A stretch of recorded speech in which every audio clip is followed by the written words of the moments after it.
sí àmúlùmálà nígbà tí wá tó bá fẹ́ sọ òyìnbó sọ òyìnbó tó bá jẹ́ Yorùbá program ló bá ń ṣe ó gbọ́dọ̀ ṣe mistake kó lọ sọ òyìnbó àwọn ọ̀gá tó máa yọjú lókè á tó 4 èyí mo wà ní Ogun rédíò ìjọ kan mo ń produce lọ́wọ́ rẹ́kọ̀dù èyí rest in peace MK Abiola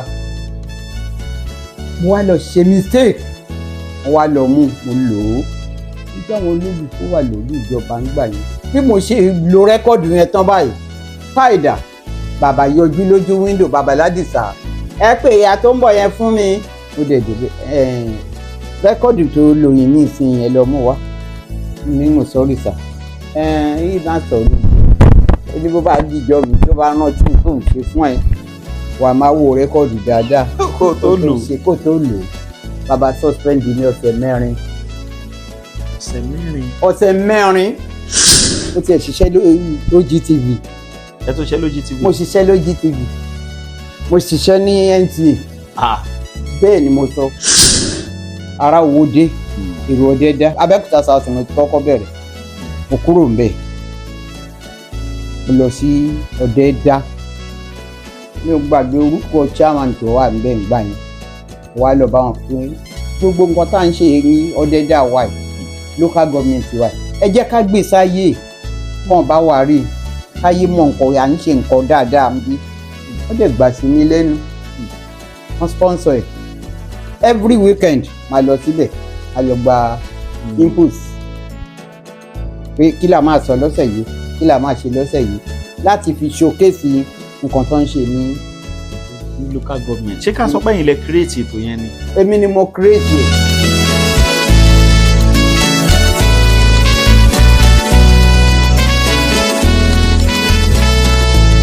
ohun kò ṣàjèjì rédíò pàápàá níléeṣẹ́ rédíò ìpínlẹ̀ Ògùn ní gbogbo ìgbà lẹ máa ń gbọ́ wọn.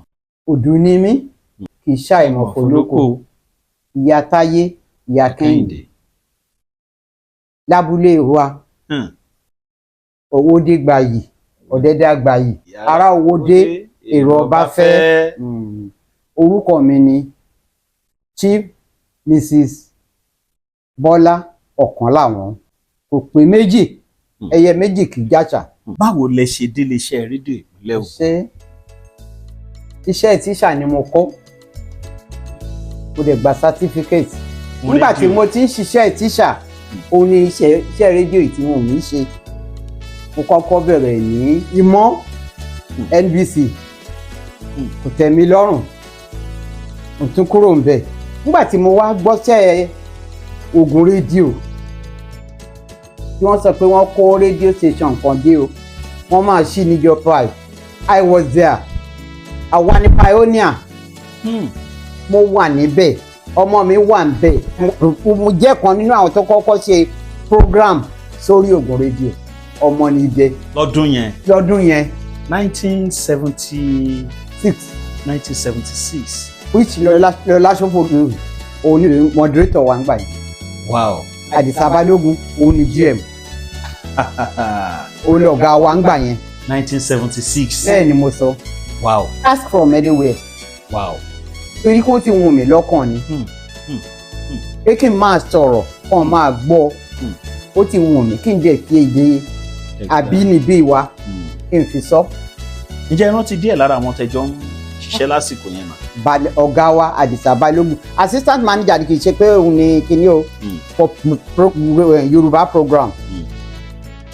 Lọlá Ṣófòlúwẹ̀ that's our moderator òun ló ń kó wa kiri. Lẹ́kan Táíwò he rest in peace. amen amen. Tóyìn Gbàdébọ̀. Adé. Okodua. Peter Okodua. Yé. Ọ̀ṣídèlé. Ọ̀ṣídèlé. Máa ń kọ́ báyìí tó wà ní ìmọ̀ nílé wọn ọmọ ọmọ ni ẹsẹ̀ ń dùn báyìí. Àjọ ń ṣe ni Babaláídé Sanni ọ̀gá mi ni. Àwọn tó àdẹjọ ń ṣiṣẹ́ freelance wọ́n pọ̀ Ìyá Ìjẹ̀bú and so on and so forth. ó dà màmá ẹni iṣẹ́ rédíò wù mí. bẹ́ẹ̀ ni ẹ wà ń bì kan ṣàbọ̀ báwo lẹ ṣe wá wo Ogun rédíò ṣé kàn díẹ̀ kan lẹ fẹ́ bẹ̀rẹ̀ ni àbí ó máa níbẹ̀ ṣe wọ̀ bẹ̀. nígbà tó ń ṣí rédíò yẹn tán mo bá lọ mo walk straight to the studio tó lọ bá àwọn ọ̀gá tó wà níbẹ̀. Wọ́n ní báwo ni ìtí kí ni mò ń ṣe, mo lè sọ pé iṣẹ́ tíṣà ni mò ń ṣe. Wọ́n ní ká wá ṣe audition pọ̀ lọ́jọ́ yẹn ibẹ̀ ni Bùnmi bá mi o. Bùnmi ayé là gbé. Wọ́n ní ká wá ṣe audition a dẹ̀ bọ̀ síbẹ̀ a ṣe ó dẹ̀ mú mi. Before then tán bá ti ní program tó concern àwa obìnrin Lọlá Ṣófólúwẹ̀ wá tó bá ti pè mí jẹ́ mọ̀ pé land phone là ń lò gbà yìí tán bá ti yí gan-an á ti dúnú yàrá mi pé kí n wá àwọn contributors wá kán wá ṣe program nǹkan ìṣìmọ̀dán báyìí ńgbà yẹn tá a bá ti ṣe program yẹn díẹ̀ ẹ má ṣe mọ́ bẹ́ẹ̀ kó a tún máa padà sẹ́yìn. ẹ tún máa tún mú. a tún máa padà sẹ́yìn. wá dẹ̀ ti pé ó yá tí wọ́n ti jọwọ́ báyìí. Gbogbo wa máa bẹ̀rẹ̀ ọmọnidé ni program tá à ń ṣe. Later I became an independent. Mo bẹ̀rẹ̀ sí ṣe fúnra mi tán. Mo dẹ̀ wá àwọn sponsors káàkiri abúlé. Local government ni mo ti di ìlú èjì. Àwọn ìjọba ìbílẹ̀. Mo lọ sí ìjọba ìbílẹ̀ Ọ̀dẹ́dá, mo lọ sí ìjọba ìbílẹ̀ Owódé. At least mo lò tó chairman bíi 4 ìjọba ìbílẹ̀ kankan tí mo ń darí. Tẹ́ ń darí ètò fún gbà yẹn. Tí ẹ̀ ń ṣètò fún. Tí mò ń ṣètò fún. Aké local government. Aké Abẹ́òkúta South. Ọmọnidé yẹn lẹ kọ́kọ́ ṣe lórí rédíò. Ọmọnidé ni mo kọ́kọ́ ṣe. Kí lẹ̀ ń ṣe nu ọmọnidé yẹn? Ṣé ó concern àwọn ọmọ wa tá ń bí. A máa ń advice wọn, a máa ń gbà wọ́n níyànjú pé báyìí là ṣe o, àwa òbí ká má fọmọ wa lẹ̀ o, àti ẹwà àmọ́payé máa wá dá báyìí. Àwọn òbí ẹ jọ̀ọ́ ẹ tọ́jú ọmọ yín o, iléèwé tó bá dára ní kẹ́ fọ ọmọ yín sí, ẹ má gbé ọjà lé àwọn ọmọ kéékèèké lórí láti fi train ní àwọn ọmọ. Bẹ́ẹ̀ gbọ́ ẹ táìtù rẹ̀ ọmọnidé. Bọ̀ kí ló wá mú yín bẹ̀rẹ̀ ètò ará Owódé èrò Ọ̀dẹ́dá? Ṣé ará Owódé èrò Ọ̀dẹ́dá ni mo ti kọ́kọ́, Abẹ́òkúta South ni mo ti kọ́kọ́ bẹ̀rẹ̀. Mo kúrò ńbẹ̀ mo lọ sí Ọ̀dẹ́dá. Mi ò gbàgbé orúkọ chairman tó wà ńbẹ̀ ńgbà yẹn. Wá lọ bá wọn pé gbogbo nǹkan tá à ń ṣe ní Ọ̀dẹ́dá wà yìí, Ọ̀dẹ́dá lọ́kọ mi o, mo ṣe láìkẹ́ o. Mo ní gbogbo nǹkan tá à ń ṣe ní local government wa ẹ jẹ́ ká gbé sáyé kàn bá wà rí káyé mọ̀ nǹkan à ń ṣe nǹkan dáadáa ń bí. Ó dẹ̀ gbà sí mi lẹ́nu. Wọ́n sponsor ẹ̀.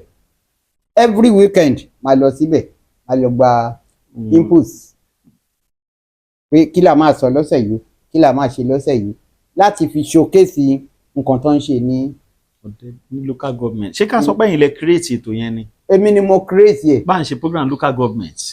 Kílẹ̀ wí? Bí à ń ṣe program fún local government. Bẹ́ẹ̀ ni èmi ni mo initiate Ọ̀dẹ́dá yẹn. Èmi ni mo Christian orúkọ yẹn fúnra mi. Ọ̀dẹ́dá local. Ọ̀dẹ́dá Gbayì. The same thing owó ilé wa. Ǹjẹ́ yìí náà níṣẹ̀lẹ̀ má ní gbàgbé kan tí ẹ lè gbàgbé nígbà tẹ́ ti ṣiṣẹ́ yìí láti ọdún tó ti pẹ́ dàsìkò yìí? Ti dáradára. Bẹ́ẹ̀ni. Mo rántí mo ti ẹ̀ ṣiṣẹ́ lórí OGTV. Ẹ tó ṣiṣẹ́ lórí GTV? Mo ṣiṣẹ́ lórí GTV. Mo ṣiṣẹ́ ní NTA. Bẹ́ẹ̀ ni mo sọ, mo wà ní Ogun rédíò ìjọ kan mo ń ṣiṣẹ́ lọ́wọ́, mo ń produce lọ́wọ́. Ṣé mọ̀ pé any record tán bá ti kọ NTTBC, we shouldn't broadcast it. Yes. A gbọ́dọ̀ lò ó. Bẹ́ẹ̀ni. Rẹ́kọ̀dù may he rest in peace MK Abiola. Mo wá lọ ṣe mistake. Mo wá lọ mú mo lò ó. Mo jẹ́ àwọn ológun kó wà lórí ìjọba ń gbà yẹn. Ẹ̀gbà ọjọ́ náà ti pẹ́ ṣá. Mo wá lọ lò ó. Bí mo ṣe lo rẹ́kọ̀dù yẹn tán báyìí, káìdà bàbá yọjú lójú wíńdò bàbá Ládìsá. Ta ló wà ń bẹ̀ yẹn? ẹ pè ìyá tó ń bọ̀ yẹn fún mi ẹ pè ìyá Okanlawon fún mi. Gbogbo wọn dẹ̀ ti bẹ̀rẹ̀ sí ní pè ìyá Okanlawon wọn bàbá Ládìsá ń pè kí ló ṣe mo ní kí ló dé ó dẹ̀ dé rẹ́kọ̀dù tó lò yìí ní ìsìn yẹn lọ mú wa ó ríran rí NTBB mo lanu ni. Not to be broadcast. Not to be broadcast. Ní mo sọ́rí sà yìí bá sọ̀rọ̀ ó ní bó bá dìjọ́ mi tó bá rántí tó ń ṣe fún ẹ wà á máa wo rẹ́kọ̀dù dáadáa kó tó lò bàbá suspend mi ọ̀sẹ̀ mẹ́rin. ọ̀sẹ̀ mẹ́rin bàbá Ládìsá ní Ìkìjà bàbá Ládìsá òun lọ gàgà wa ní Yorùbá programs nígbà yẹn ó fún mi ní suspension mo tún dúpẹ́ lé lórí ni. Ìgbà tọ̀sẹ̀ kẹrin pé bàbá ní mo dé lọ kábíyèsí yẹ́sà mo dé sà ọ̀sẹ̀ mẹ́rin ti pé yìí má ṣe bá mọ̀ mo ní mo gbọ́ sà ìjọ yẹn láyé mi ò jẹ́ gbàgbé. àtọ́dá ti dé Kọ́lá dé jòjò. èyí tó tún wá gbé wá lọ́tẹ̀ yìí ó ní agbára ó ti ṣe bẹ́ẹ̀ rí ó kó gbogbo àgbà lọ sí orí òkè Olúmọ. oore tọ́lọ́run á ṣe fẹ́yìn olólùfẹ́ ètò Kastnati á tó. a lọ láyọ̀ a bọ̀ láyọ̀ èyí tó tún wá gbé wá lọ́tẹ̀ yìí ó ní òun fẹ́ kó gbogbo àgbàlagbà arúgbó lọ sí swimming pool. eléyìí tó máa dùn ó máa lárinrin o ẹ wá kẹ́ darapọ̀ mọ́ wa ẹ jẹ́ ká lọ Kastnati gẹ́gẹ́ bí ìṣe rẹ̀ Kastnati sugar ẹ má gbàgbé o lọ́tẹ̀ yìí swimming pool ló máa kó wa lọ àjọmọdé bẹ́ẹ̀. bọ́ bá ti yá ó ti yá. màmá ń gbà tẹ́wọ̀n wà lóògùn rédíò yẹn à ń wọlé lè rántí tó yẹ pé tẹ́yìn náà bá wà nílé ẹ kì í fètò wọn ṣeré. màá rántí díẹ̀ ọ̀gá mi GM I bow down for her tó ń ṣùgbọ́n TS. ọ̀gá mi TS mi lè gbàgbé ẹ̀ láéláé wọ́n pọ̀ bẹ́ẹ̀ Ìyá Ìjẹ̀bú àtàwọn staff ibi tá a ti ń gbowó tá a ti ń ṣiṣẹ́ tá a ti ń gbowó ń bẹ̀ mi lè gbàgbé wọn Lẹ́kan Táíwò on the organ níjọ́ Sunday mi ò lè gbàgbé tí n bá ṣe program tán báyìí tó bá díjọ́ Monday yes ọ̀gá ẹ káàná mi tí ẹ lè gbàgbé wọn. ǹjẹ́ ti ní ìbápàdé pẹ̀lú Gbẹ́ngà Adébóyè rí àbí Tọ́ba Ọ̀pálẹ̀yẹ? mo ní ìbápàdé pẹ̀lú Gbẹ́ngà Adébóyè ó wá studio ìjọ náà ni tó bá ṣe program tán èmi á wọlé tàbí tí n bá ṣe program tán á wọlé ìyẹn Gbẹ́ngà Adébóyè Tọ́ba Ọ̀pálẹ̀yẹ òpì ó bà mi ò lè gbàgbé ẹ̀ láíláí ó dẹ̀ wá jẹ́ ọ̀rẹ́ ọmọ mi Charles Okanlawon. ẹ wá lọ́mọ tó ń ṣiṣẹ́ rédíò náà. ògo ni fún Jésù. Ọlọ́run ṣeun. nígbà tí mo ti wà ní NBC mímọ́ ni mo ti mú ọmọ yẹn lọ tá a bá débi tá a máa ṣe produce báyìí èmi á jókòó lórí àga but bí nǹkan ọmọ yẹn kéré ẹnu ẹ̀ ò ní tó microphone wọ́n á gbé cushion kan wọ́n á fi tì ń dì pé kẹ́nu ẹ̀ lè tó microphone ìgbà tí mo ti bẹ̀rẹ̀ gan-an òun ni mo ti fi kọ́ ó dẹ̀ create interest inú ẹ̀ ó create interest inú ẹ̀ to the extent pé gbára ẹ̀ tó ti kúrò ní AGS ọ̀dọ̀ wa ló land sí OGBC ó dẹ̀ tún freelance ní OGTV. ìyẹn nípa ti dúpẹ́ fọ́dọ̀ bàbá ìyá mi bàbá kan náà wà tó ń jẹ́ Wọlé Owóṣeni. Ta ni? Wọlé Owóṣeni. Sósó mílíkì sósó gbaladun. Mo mọ̀ dáadáa. Bí bàbá bá Wọlé Owóṣeni every Tuesday if I'm not mistaken ló ń wá ṣe program àti bàbá kan báyìí. Wọlé Owóṣe ni mo mọ̀ dáadáa. Inú mi dẹ̀ dùn tíjọ́ tí mo gbóhùn ọmọ ìlú rí lórí rédíò wà pé àṣefilọ́mọṣẹ́ lé ọmọ lọ́wọ́ iṣẹ́ rédíò. Ọ̀dà màmá, iṣẹ́ rédíò ń gbà tẹ̀yìn ń ṣe àti ń tẹ̀ ń gbọ́ ń sìn kí lẹ rí sí? Àfẹnitọ́lọ́run bá fi rán. Kò sí àmúlùmálà nígbà tí wá. Kò sámúlùmálà. Kò sí àmúlùmálà àfihàn tó bá fẹ́ sọ òyìnbó sọ òyìnbó. Tó bá jẹ́ Yorùbá program ló bá ń ṣe, o ò gbọ́dọ̀ ṣe mistake kó lọ sọ òyìnbó. Àwọn ọ̀gá tó máa yọjú lókè á tó 4. Bó bá ti ń jáde ní studio báyìí tó kúrò ní lọ́bì tó bọ́ síta báyìí, ìwọ tó ṣe program yẹn máa bọ̀ lókè, máa bọ̀ lókè, máa bọ̀ lókè, máa bọ̀ lókè, wá gbọ́ wá máa bọ̀. Àmúlùmálà wà nísìnyí. Then mo rò pé kó bá dùn ní ẹ jẹ́ kí n dákẹ́ ń bẹ̀. Ìyá mi, mo gbọ́. Kọ́lọ́run jẹ́ kẹ́mi yín túbọ̀ gùn. Àmín. Tí ẹ bá tún ayé wá, ẹ lè tún ṣiṣẹ́ rédíò. Tí n bá tún ayé wá, irú tí mo ti lọ ya nídìí iṣẹ́ tíṣà yẹn, iṣẹ́ rédíò ni máa ṣe. Iṣẹ́ rédíò ni máa ṣe. Màá máa sọ̀rọ̀ gbogbo ayé á máa gbọ́ báyìí láti máa fún ọ lámọ̀ràn. Ọ̀dà ẹ ṣe iṣẹ́ rédíò ń gbà yẹn ṣówó wà ń bẹ̀. Ló ń fi ìbùkún ṣiṣẹ́ nígbà tí wà. Gbà má bínú. Ó ní àwa ń gbà. Ó dẹ̀ dùn mọ́ wa. Ó dẹ̀ dùn mọ́ wa nú. Nígbà yẹn tayọ̀tayọ̀ la fi ń gbà. Orí pé ayọ̀ ọkàn lẹ fi ṣe. Bẹ́ẹ̀ ni. Interest. Bẹ́ẹ̀ ni. Olórin kan wà, ìgbà kan kéèsì la máa ń rí yín sí. Torí mo rántí ọwọ́ kéèsì, ibi kéèsì yẹn lẹ̀ ń gbé ńgbà kan. Bẹ́ẹ̀ ni. Torí mo rántí ńgbà tèmi wà ní school tí máa ń bọ̀ láti Ṣàjẹ́ high school, máa ń rí yín tẹ́ máa ń jókòó ń ta báyìí. Bẹ́ẹ̀ ni. Ní àdúgbò tẹ́ ń gbé yẹn, olórin kan ń gbé àdúgbò yín yẹn tó jẹ́ Lámìlaka Àyìnlọ́mọwúrà. Bẹ́ẹ̀ ni. Lọ́jọ́ t'Àyìnlọ́mọwúrà kú, báwo ni ìlú ṣe rí lọ́jọ́ yẹn? Mi ò sí nílé ńjọ́ yẹn ńjọ́ t'Àyìnlọ́mọwúrà kú. Ẹgbẹ́ obìnrin kan international wọ́n kó wa lọ sí ìlú kan mo gbàgbé lọ́nà east. Chief Mrs. Popoola ẹni tó ní Ìlíṣàbí grammar school. Wọ́n kó wa lọ síbẹ̀. Kàn ṣe ń lọ lọ́nà a dẹ̀ ń lọ kárí epo kátọ́ọ̀pù ẹ̀ la bá wọlé epo kan. Mo bá ń gbọ́ rédíò wọ́n ní Àyìnlá Ọmọwúrà kú. Mo ní Àyìnlá Ọmọwúrà kú ládùúgbò mi. Mo sorí kodò títí àfi lọ títí àfi bọ̀ mi. Mo sorí kodò títí àfi lọ títí àfi bọ̀ mi. Because mo mọ̀ wípé igi ńlá lówó.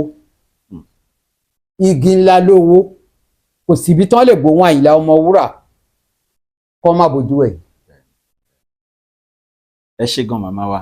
Àwọn tó ń ṣiṣẹ́ yìí ń sìn tàbí àwọn tó fẹ́ ṣe ìmọ̀ràn wo lẹ́yìn fẹ́ fún wọn tó lè wúlò fún wọn Áfíríkà díẹ̀? Ìtẹ́lọ́rùn, ìforítì, ìfaradà ni mo ní nímọ̀ràn láti fún wọn. Kàn dé gbà bí iṣẹ́ lóòótọ́, kàn ṣe tọkàntọkàn ká lọ síbì kan. Kọ́ sọ pé ìyàtá ìyá kan ìwà sọ̀rọ̀ yìí, ìyàtá ìyá kan ìwà dúró. Kọ́ sọ pé ṣé ìyàtá ìyá kan ènìyàn ẹ tó ń sọ̀rọ̀ nú rédíò, ṣé ìyàtá ìyá kan ènìyàn, ṣé ìyá ọdẹ́dẹ́ àgbà yìí nìyẹn, ìyàlẹ́gbàá, ṣé òun nìyẹn. Wọ́n ní faradà, wọ́n ní forítì, ọ̀la ń bọ̀ wá dára. Ó dẹ̀ ní sùúrù. Béèyàn ò bá ní sùúrù kò ní ní ìtẹ́lọ́rùn. Béèyàn ò bá ti ní sùúrù kò ní ní ìtẹ́lọ́rùn. Ẹ ṣé gan màmá wa. Màmá wa náà láti ń bá sọ̀rọ̀ látàrọ̀. Ẹ̀gbá Ẹ̀gbá ni màmá ni wọ́n mọ̀ wọ́n sí. A fẹ́ fi màmá lẹ̀ ń sìn, wọ́n fẹ́ bá wa sọ èdè Ẹ̀gbá, wọ́n fẹ́ fi kí gbogbo yín bọ́n ṣe ń ṣe nígbà yẹn. Ẹ kúrọ̀lẹ́ o, mo kí dèdè yín o. Láti bẹ tí ń gbọ́hùn Ogun rédíò. Mo rí ìwé yín yẹn kọ sí mi o. Ní ọmọ Ẹdẹ́jà yìí. Ẹ̀yin kí n bá yín kíyàwó yín ọ̀wọ́n. àtàwọn ọmọ yín pé iṣẹ́ àlàáfíà ràn wá o dáadáa ràn máa wá o ẹ̀yin kí n jíṣẹ́ fún wọn wípé kọ́ ló wá gbàgbé ìjọ òṣìlẹ̀ bàbá yín o ìyẹn dá sọ̀nà o ọjọ́ ní àkóore o mo rí ìwé yẹn kọ sí mi o Táíwò tọ́jú ọ̀la ẹ̀yin kí n bá yín kí dédé ará ẹ̀bílẹ̀ nígbàkulè ẹ̀yin bí n bá kúrò níbẹ̀ kí n kọjá sí ẹ̀yìn Ọ̀dẹ́dá Olùgbò Kájọlà Ọbáfẹ́mi mẹ́ràn ẹ̀wò iṣẹ́ wọn dáwọ́jọ́ kàn kọ̀wé yìí o ẹ máa ra káàdì wa yìí o àdé má jíṣẹ́ yẹn bá rán wá fún gbogbo wọn yẹn bá rán wá sí pé abó gbọ́ ọ̀rọ̀ fa kéèké síbẹ̀ èrò apọ̀ níbẹ̀ níjọ́ yẹn o kẹ́fì jókòó èmi tí a ya táyà Kẹ́hìndé lẹ̀ o ẹ má bínú pé dédé rẹ̀ rí bó ṣe rí ọ̀la ń bọ̀ àdára.